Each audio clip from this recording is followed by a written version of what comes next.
Selamat malam, Joni.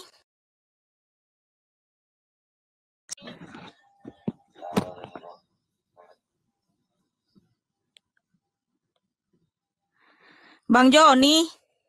Iya, Mbak Mikana. Silakan buka kamera dan bertanya, saudaraku. Harus buka kamera. Dan silakan bertanya. Buka kamera dan silakan bertanya.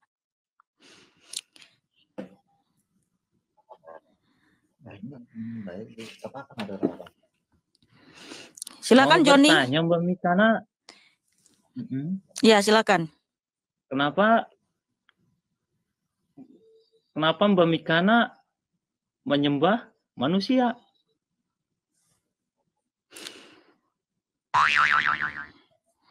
Ini pertanyaan macam apa ini? Ya kan Mbak Mikana nyembahnya ke manusia, bukan Tuhan kan? Siapa manusia yang saya sembah? Saya emang menyembah Paulus. Yesus itu bukannya manusia. Tuhan Yesus itu Allah yang maha tinggi, pencipta langit dan bumi. Jadi yang Yohanes 1, tengah dulu. Paulus apa Yesus? Kami itu nggak mau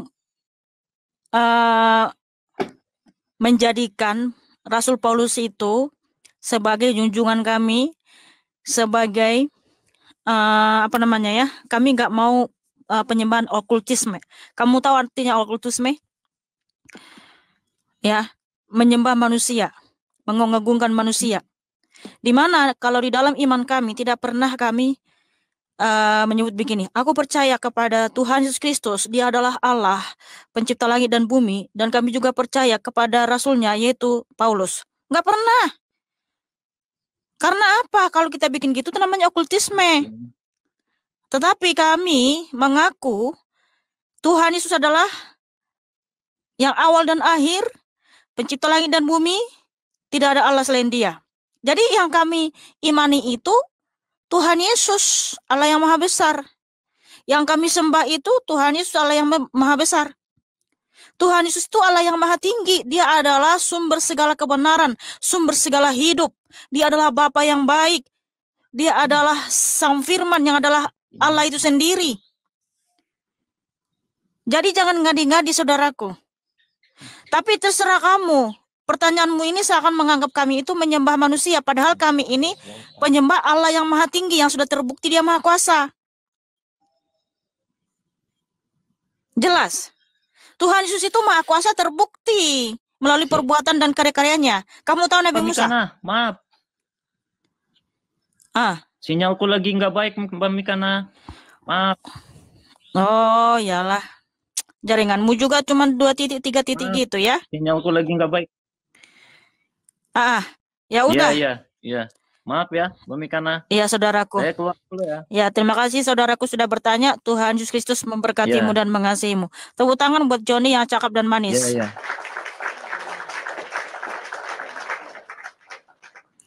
Kami itu orang cerdas. Anak-anak Tuhan Yesus itu cerdas.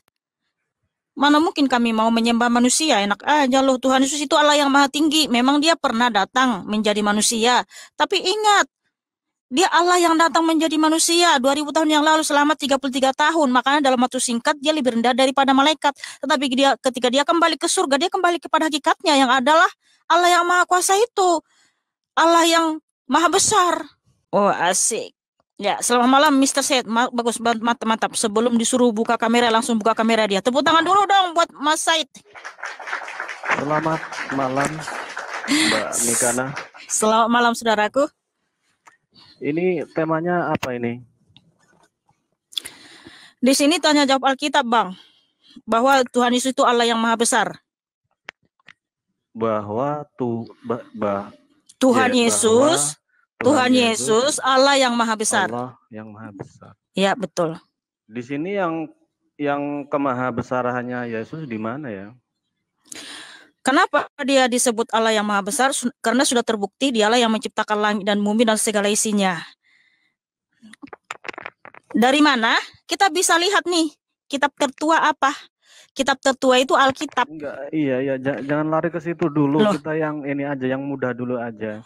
Itu mudah, Bang. Kenapa kamu susah memahaminya? Kamu tahu kitab yang tertua itu yang menuliskan siapa pencipta langit dan bumi?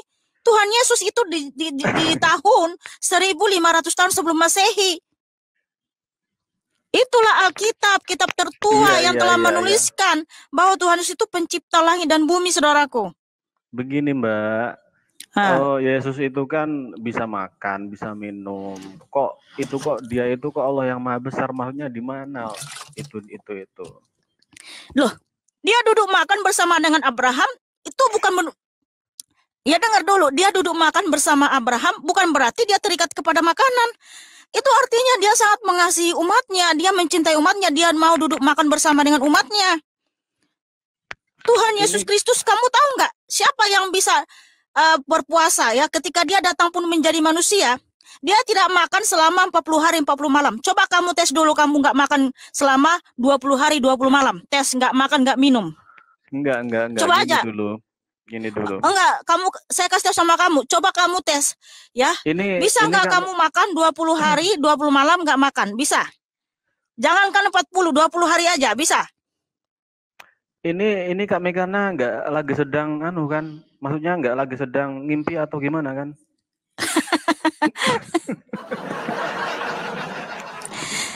Nggak mungkin lah saya mimpi, saya sadar. Saya sadar 100%.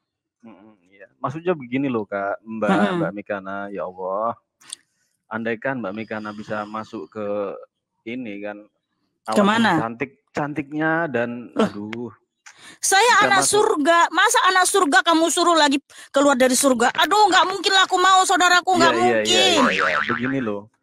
Oh, maksudnya saya tanya tadi, ini Mbak Megana nggak lagi sedang halu atau maksudnya nggak lagi sedang ngimpi gitu kan? Jadi maksudnya itu hal yang mustahil kok bisa dipikirkan di atas akal gitu maksudnya loh. Akal dibenamkan dulu. Halunya di mana? Tapi fakta yang saya jelaskan, Alkitab itulah kitab tertua yang terlebih dahulu menuliskan bahwa Tuhan adalah pencipta langit dan bumi. Kamu tahu nggak? Tunggu dulu. Ya. Jangan lari ke situ dulu, maksudnya ini kita berdasarkan fakta, Bang. Kita berdasarkan fakta, bukan asumsi, bukan halu.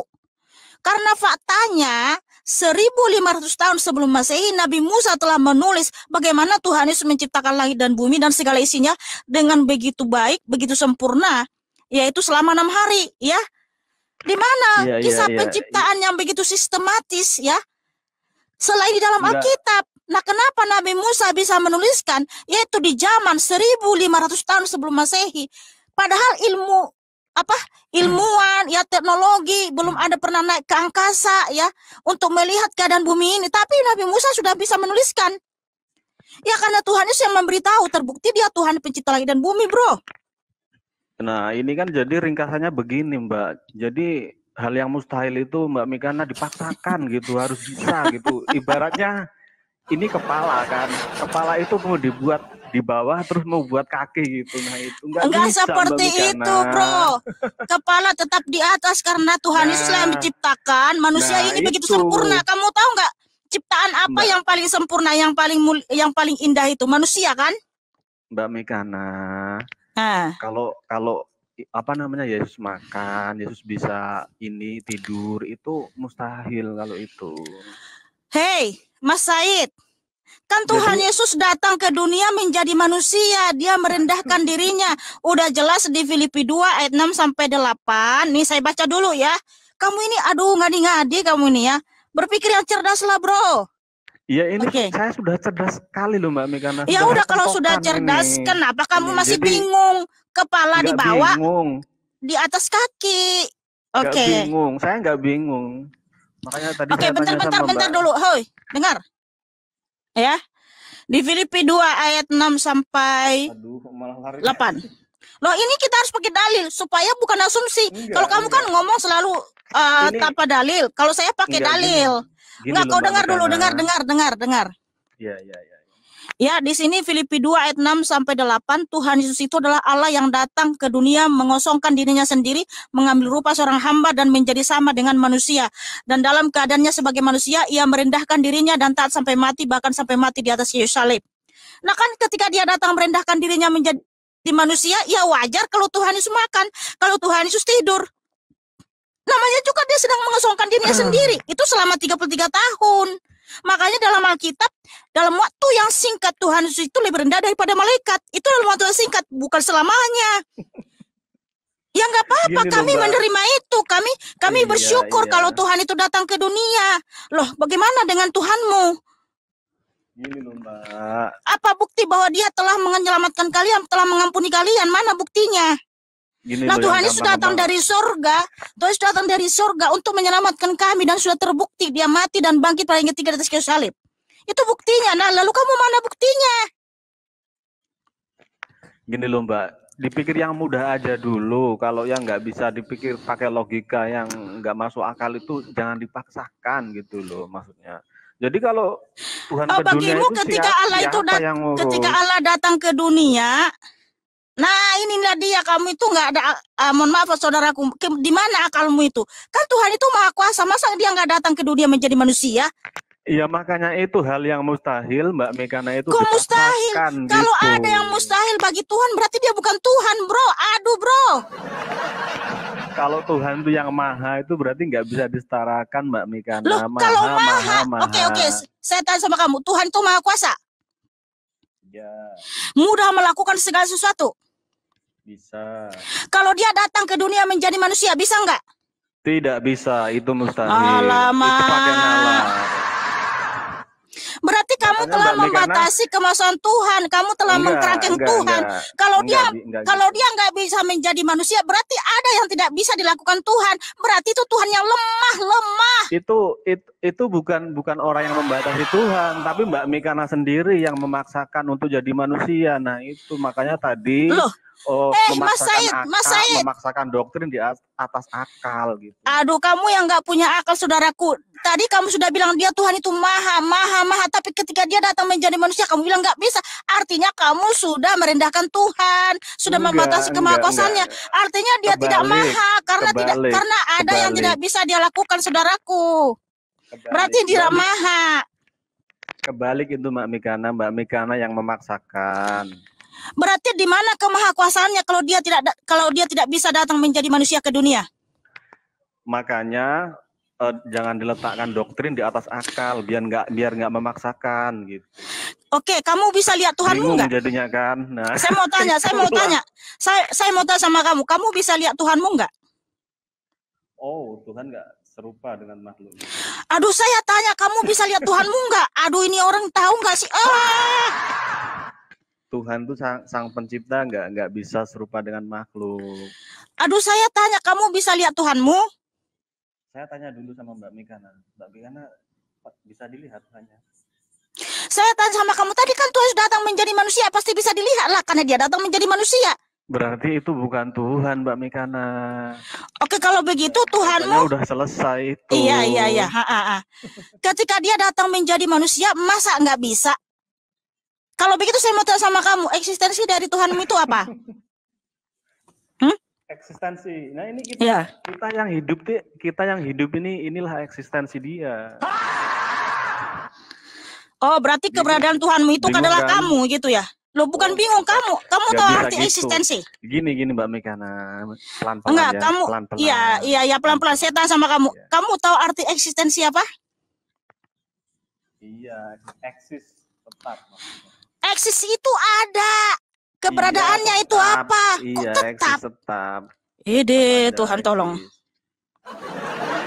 Karena itu, Masya Allah. Memang Mbak Mekana ini cantik, tapi alangkah cantiknya kalau bisa masuk ke agama aku. Apa yang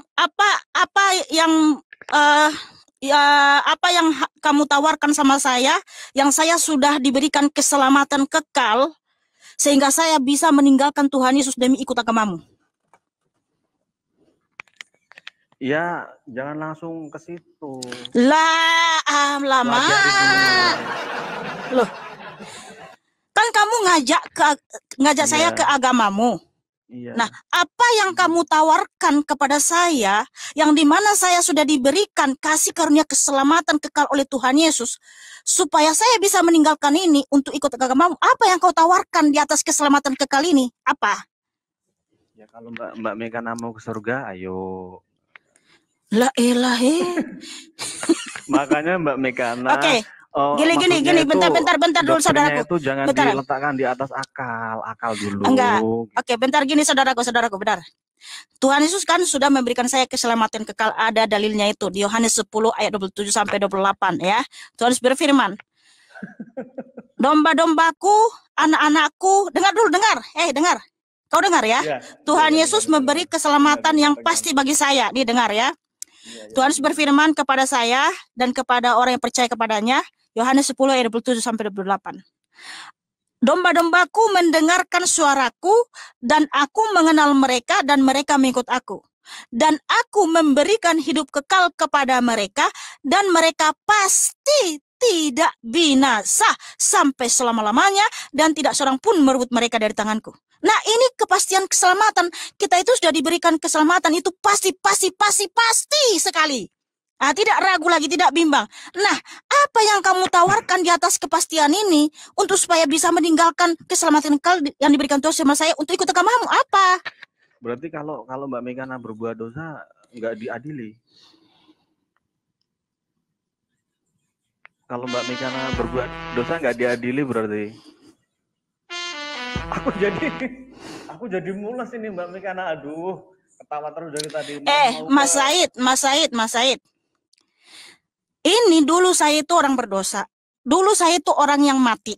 Ya, tapi ketika Tuhan Yesus memberikan darahnya di atas kayu salib bagi saya percaya, saya disucikan dengan darah Kristus. Makanya keselamatan itu pasti bagi saya. Nah, setelah itu kau ajak saya ikut agamamu, apa yang kau tawarkan kepada saya? Masakan saya harus tinggalkan keselamatan kekal yang diberikan Tuhan sama saya untuk ikut kamu? Emang ada lagi di atas keselamatan kekal selain itu untuk saya bisa ikut agamamu? Apa? Makanya Mbak Mekana biar gak bingung, itu Yesus itu maksudnya kan bisa makan, bisa tidur. Mas Said, dengar. Terserah kamu mau bilang Tuhan Yesus itu makan dan minum, terserah. Yang jelas Tuhan Yesus sudah terbukti memberikan saya pengampunan, keselamatan kekal. Dia mati dan bangkit pada hari yang ketiga. Sehingga manusia-manusia di zaman dulu yang telah mati telah bangkit. Dan saya yang percaya kepadanya juga ikut bangkit bersama dengan Tuhan Yesus. Nah, ini keselamatan, kepastian. Apa ada lagi di atas kepastian keselamatan kekal ini yang diberikan Tuhan sama saya di atas itu sehingga kau mengajak saya masuk agamamu? Ada, makanya apa itu? Kan saya nih. Oke, bentar. Dengar. Saya ini kan sudah selamat, sudah pasti keselamatan kekal sudah pasti sama saya itu diberikan Tuhan Yesus. Itu di Yohanes 10 ayat 27 sampai 28. Jangan kelihatan rokokmu ya. Jangan kelihatan rokokmu. Aku nggak ngerokok. Oh ya, sorry. Ya, mana tahu. Nah, Tuhan Yesus itu sudah memberikan kepastian dan sudah terbukti dia mati dan bangkit pada yang ketiga, sehingga yang percaya kepadanya sudah selamat nih, sudah di surga ini, sudah pasti. Nah, apalagi di atas ini yang kau tawarkan sama saya untuk ikut agamamu? Itu yang saya tanya, bro. Ngomong itu yang jelas. Ayo, silakan. Tadi aja Yesus Allah Maha Besar ini belum selesai kita bahas.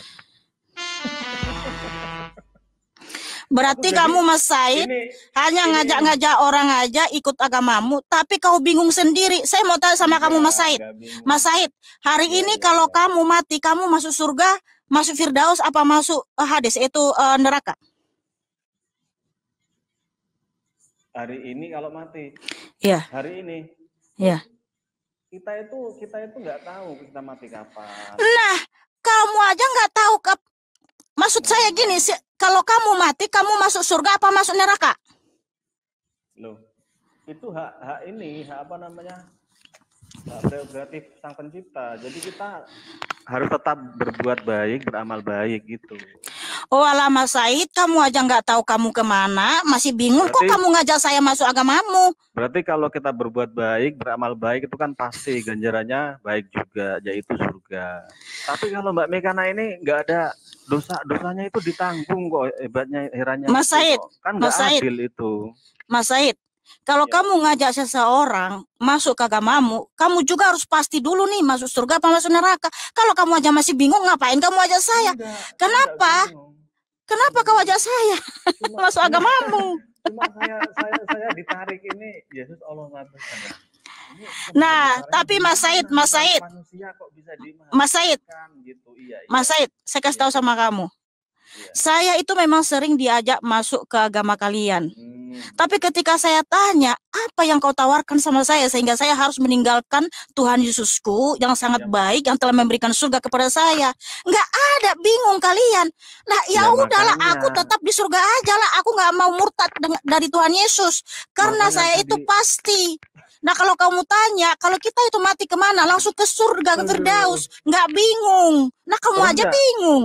Terus dosanya yang nanggung siapa? Nggak punya dosa berarti Mbak Mekana. Tadi kan saya sudah bilang Tuhan telah menyucikan segala dosa-dosaku dengan darahnya yang kudus. Makanya Nggak kami bisa itu gitu pasti. dong Mbak Mekana. Dosa ya harus ditanggung sendiri kok kayak gitu sih. Ya udah kau tanggung sendiri aja. Karena apa? Kalau manusia semua ya tidak diampuni dengan darah yang suci oleh Tuhan Yesus, maka manusia semua binasa akan hangus di neraka. Nggak jelas itu berarti ragu-ragu ambigu itu. Ya sudahlah, gini sajalah bro. Lebih bagus cari dulu kepastian keselamatanmu daripada ngajak saya. Kalau saya sudah pasti, saya itu sudah diberikan surga. Darah Kristus itu berkuasa, bro. Jadi kita nggak bingung. Kenapa saya itu dengan berani memberitakan Injil, dengan berani memberitakan nama Tuhan Yesus? Karena dalam Tuhan itu kepastian, bukan kebingungan, bukan ragu-ragu. Jadi orang yang mati dalam Kristus langsung ke surga. Nggak bingung gitu loh, bro. Makasih ya, saudaraku ya. Tuhan mengasihimu ya. Kiranya Tuhan menjamah hatimu, kiranya Tuhan Yesus memberikan kamu hidayah. God bless you, saudaraku. Tepuk tangan buat Mas Said yang cakep dan manis. Kalau hidayah itu adanya di Islam. Terima kasih Mbak Mekana. Iya. Oke, saya mau tanya dulu arti hidayah apalah coba. Hidayah itu seseorang yang disentuh hatinya untuk dia mencari kebenaran. Arti hidayah aja kamu nggak tahu. Menurut KBBI, hidayah artinya bimbingan dari Tuhan. Nah, kiranya Tuhan Yesus membimbing kamu ya. Tuhan mengasihi saudaraku. Ya, ini aku jadi mules ini soalnya mau ke toilet. Ya udah ke toilet lah kau sana ya. Pergilah dengan damai, jangan berbuat dosa lagi.